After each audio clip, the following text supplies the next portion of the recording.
Hello प्यारे बच्चों, स्वागत है आप सभी का हमारे चैनल पर। तो बेटा आज आपकी 8th ग्रेड अभ्यास पुस्तिका कक्षा 5वीं की पर्यावरण की नई बुक है 2025-26 की। तो आज हम इसे करेंगे। इसमें हमारा आज पाठ चलेगा पाठ 17, जिसका नाम है फांदली दीवार। तो इसमें आपको पूरा संपूर्ण हल मिलेगा। तो चलिए चलते हैं हम अपनी क्लास की तरफ। बिना देर करते हुए सब बच्चे पाठ को पढ़ के आए होंगे और सबने चैनल को सब्सक्राइब भी कर लिया होगा, है ना? Very good. चलिए चलते हैं। सबसे पहले विकल्प है, तो सही विकल्पों की तरफ बढ़ते हैं। लड़के और लड़कियों के खेल किस तरह के होने चाहिए बेटा? चाहे लड़का हो चाहे लड़की हो, सबके खेल एक समान होने चाहिए। ठीक है, विकल्प 1 हमारा सही है। ब, घर के बाहर खेले जाने वाले खेलों का समूह। शतरंज, लूडो ये तो घर के अंदर खेले जाते हैं। सांप सीढ़ी ताश ये भी घर के अंदर खेले जाते हैं। कैरम बोर्ड ये भी घर के अंदर खेला जाता है। क्रिकेट, हॉकी, फुटबॉल ये घर के बाहर खेले जाते हैं तीनों। तो विकल्प 2 आपका सही है। स, बास्केटबॉल की टीम में खिलाड़ियों की संख्या होती है। बास्केटबॉल की टीम में खिलाड़ियों की संख्या बेटा कितनी होती है? 9। याद रखेंगे। चलिए, तो ये तीनों विकल्प हो गए सबके। हम आगे चलें। Very good. द, खिलाड़ी की योग्यता की पहचान किससे होती है बेटा? उसके खेल से होती है। ठीक है, कि वो कैसा खेलता है। ये मायने नहीं रखता कि वो लड़की है कि लड़का है, कि उसका घर कहाँ है, उसके परिवार की स्थिति कैसी है। उसके खेल से पता चलता है कि खिलाड़ी कैसा है। ठीक है, तो विकल्प 2 आपका सही है। अब हम चलते हैं खाली स्थान की तरफ। पहला खाली स्थान देखिए। किसी खिलाड़ी की योग्यता की पहचान, अभी बताया मैंने, किसी खिलाड़ी की योग्यता की पहचान किससे होती है? उसके खेल से, ना कि उसकी जाति और आर्थिक स्थिति से। दूसरा, खेल खेलते समय किसके रूप में खेलें? खिलाड़ी के रूप में खेलें। कभी मत सोचो कि तुम लड़की हो या लड़का, आप सोचो कि आप एक खिलाड़ी हैं सिर्फ। तीसरा, मैरी कॉम का संबंध, मैरी कॉम बेटा कौन थी? एक जो मुक्केबाजी होती है ना, उसकी चैंपियन थी। किस खेल से संबंधित है मैरी कॉम? मुक्केबाजी से। अगला देखिए, लड़के लड़कियों के खेल एक से हो, सभी को खेलने का समान मौका मिले, किसी के साथ कोई भी भेदभाव ना हो। ठीक है, सबके खाली स्थान हो गए। तो हम आगे चलें। Very good. चलिए आगे चलते हैं प्रश्नों की तरफ। अति लघु प्रश्न। प्रश्न 2, टीम की एकता से क्या लाभ है? तो बेटा अगर टीम, मानो कोई टीम खेल रही है और सब एक दूसरे पे विश्वास नहीं कर रहे, तो क्या फायदा? हार जाएंगे। ठीक है, तो टीम की एकता से सदस्यों के बीच विश्वास और सहयोग में वृद्धि होती है। ठीक है, एक दूसरे पर विश्वास होना चाहिए, एक दूसरे की सहायता करनी चाहिए। प्रश्न 2 हो गया सबका। प्रश्न 3 पर चलते हैं। अगर टीम के लिए खेलना सही क्यों होता है? तो बेटा अगर टीम के साथ मिलकर ना खेलें ना, तो हम हार भी सकते हैं, इसलिए टीम के साथ खेलना सही है। ठीक है, प्रश्न 3 भी हो गया सबका। आगे चले प्रश्न 4 पर। चलिए तो आगे चलते हैं प्रश्न 4 पर।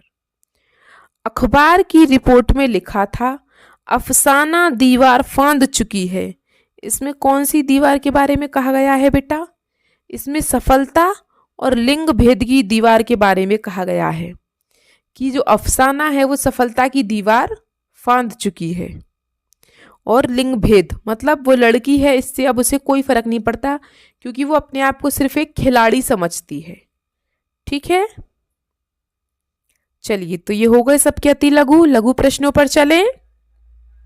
Very good. लघु प्रश्नों पर चलते हैं। प्रश्न 5, यदि आपको किसी खेल को खेलने से रोका जाए तो आप क्या करेंगे?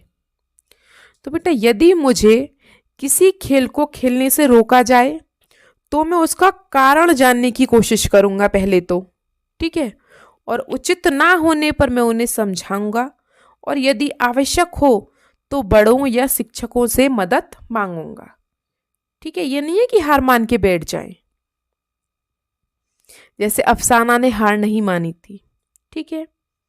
प्रश्न 6, आपके घर में ज़्यादातर काम कौन करता है? क्या यह सही है या बदलाव करने की आवश्यकता है? तो बेटा सबके घर में नॉर्मल सी बात है, मम्मी ज़्यादा काम करती है, कोई और नहीं करता, और ना कभी और कोई कर सकता है। जो काम एक माँ कर सकती है वो कभी कोई नहीं कर सकता, ठीक है। तो मेरे घर के ज़्यादातर काम मेरी माँ करती है, जो पूरी तरह से सही नहीं है, ये गलत बात है। इसमें बदलाव की आवश्यकता है ताकि सभी सदस्यों के कामों में हाथ बट जाए। ऐसा नहीं है सुबह से ही मम्मी लगी पड़ी है शाम तक काम में, और आप लोग बैठे बैठे फोन और टीवी चला रहे हो, कुछ काम आप भी कर लो, ठीक है। तो इस चीज में बदलाव की आवश्यकता है। जरूरी नहीं है कि घर के काम औरतें ही करें या लड़कियां ही करें, ठीक है। हो गए दोनों प्रश्न। हम अगले प्रश्न पर चलें। वेरी गुड, चलिए अगले प्रश्न पर चलते हैं। प्रश्न 7, अगर आप खेल नहीं खेलोगे तो आपको क्या क्या हानि होगी? ये पूछ रहा है। तो बेटा खेल खेलने से काफ़ी चीज़ें अच्छी होती है, हमारा स्वास्थ्य सही बना रहता है, ठीक है। शारीरिक व मानसिक स्वास्थ्य पर नकारात्मक प्रभाव पड़ता है, ऊर्जा और सहनशक्ति की कमी भी होती है, ठीक है। आगे चलें प्रश्न 8 पर। चलिए प्रश्न 8 देखते हैं। आपके विचार से लड़के लड़कियों के खेलों में अंतर होना चाहिए या नहीं, और क्यों? तो बेटा मेरे विचार से खेलों में अंतर नहीं होना चाहिए। क्यों? क्योंकि खेलों में अंतर शारीरिक क्षमताओं के आधार पर होना चाहिए, बल्कि वो शारीरिक क्षमताओं के आधार पर नहीं होना चाहिए। शारीरिक क्षमता मतलब कि ये लड़की है तो कमज़ोर होगी, ये लड़का है तो इसे ही खेलने दो, नहीं, शारीरिक क्षमताओं के आधार पर नहीं होना चाहिए, बल्कि व्यक्तिगत रुचि और कौशल के आधार पर होना चाहिए, ठीक है। हो गए दोनों प्रश्न सबके 7वां और 8वां। हम अब दीर्घ उत्तरीय प्रश्नों पर चलें। किसी को कोई परेशानी तो आप मुझसे कमेंट बॉक्स में पूछ सकते हैं, ठीक है।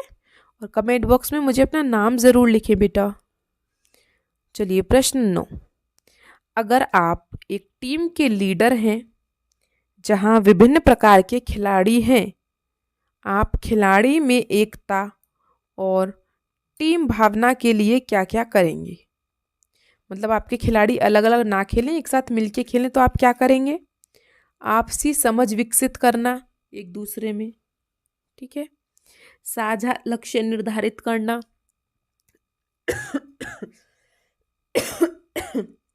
सॉरी, साझा लक्ष्य मतलब सबको एक ही लक्ष्य देना। अगला देखिए, भूमिकाओं और जिम्मेदारियों को स्पष्ट करना, एक दूसरे का सम्मान करना सिखाना, और सकारात्मक वातावरण बनाना, कोई किसी के प्रति भेदभाव ना रखे, ठीक है। हो गया 9वां प्रश्न। अगले प्रश्न पर चलें। चलिए प्रश्न 10, आजकल लड़कियां सभी क्षेत्रों में काम कर रही हैं, आपने कौन कौन से क्षेत्र में उन्हें आगे बढ़ते देखा है? आपके विचार से क्या यह सही है? तो बेटा लड़कियां शिक्षा, इंजीनियरिंग, चिकित्सा, पुलिस सेवा, कला, संगीत, नृत्य, अभिनय, खेल, व्यवसाय, राजनीति, सामाजिक कार्य, कुछ भी हो आदि सभी क्षेत्रों में लड़कियां कार्य कर रही हैं, क्योंकि लड़कियों को अब हर क्षेत्र में समान अवसर मिल रहे हैं, ठीक है, इसलिए वो कर पा रही हैं। क्योंकि आजकल सब माँ बाप अपने बच्चा हो या बच्ची हो, लड़का हो या लड़की हो, सबको पढ़ा रहे हैं, सरकार भी सबको पढ़ा रही है, तो लड़कियां भी हर क्षेत्र में आज आगे हैं, ठीक है। चलिए आपका प्रोजेक्ट कार्य है किन्हीं 3 इंडोर गेम, इंडोर मतलब घर में खेले जाने वाले गेम, और 3 बाहर खेले जाने वाले गेम की सामग्री के चित्र बनाकर नाम लिखिए। मतलब क्या करना है, उनके चित्र बनाने हैं, जैसे लूडो का चित्र बना दो या कैरम का बना दो,